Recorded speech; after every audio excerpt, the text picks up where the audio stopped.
And the Holy Quran stated every single step with incredible accuracy 1400 years ago. These quotes from the Holy Quran, which describe the process very specifically, are the proof. Read, "In the name of your Lord who created the human from the creatures that can attach." And in another verse, "People, if you should be in doubt about the resurrection, then consider that indeed we, God, Allah, created you from dust, then from the watery bit of the semen, then from the creature that can attach, and then from a chewed matter, partially differentiated and partially undifferentiated, that we may show you. And we settle in the uteruses whom we will for a specified term, then we bring you out as a child." Even the most biased person would agree these words are incredibly accurate to what science now describes.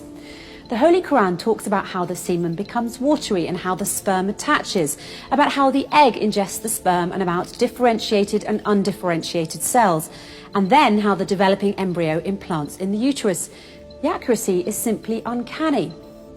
Another remarkable fact is that the Holy Quran even talks about the process of phagocytosis, cells ingesting or engulfing one another, followed by their combination of disintegration that is used to form the zygote in its verses.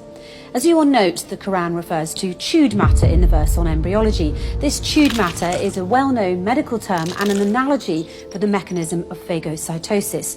So just as the zygote is formed due to the ingestion of the sperm by the female egg, and the mixing of this ingested matter with the female DNA, the chewed matter, the analogy given in the Holy Quran, follows the same process, as it too refers to the mixing of ingested matter with saliva, resulting in a new combination. Essentially, using analogous terms, the Quran is telling us about the process by which the zygote is formed. The Holy Quran not only stated the specific sequence of events that can lead to embryo creation, but also stated with 100% accuracy that during embryonic development, the bones are formed first and then the flesh of muscles.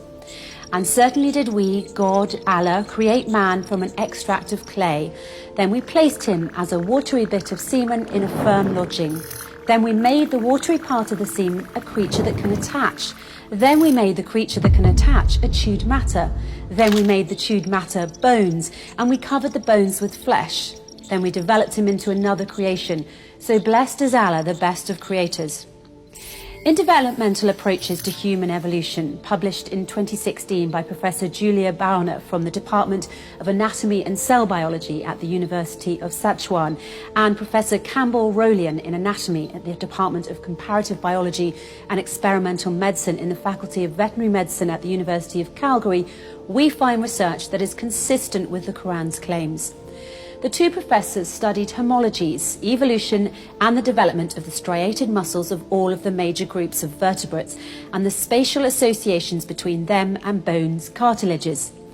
They stated that among tetrapod groups, humans are tetrapods by the way, the signalling for limb and bone development usually precedes that for muscle development. Cartilage in general is present prior to muscle formation, and somatic limb muscle progenitor cells apparently do not carry intrinsic positional information. They also stated that there are studies that suggest that the presence of the first tissues formed during limb development, condensations that will give rise to bones, may provide the positional signaling for the subsequent development of soft tissue. When you think about all that, it's hard not to admit that embryology is truly a miraculous process. And just as miraculous as the process itself is the fact that the Quran, a book revealed in the 6th century, described this intricate process so accurately all those years ago.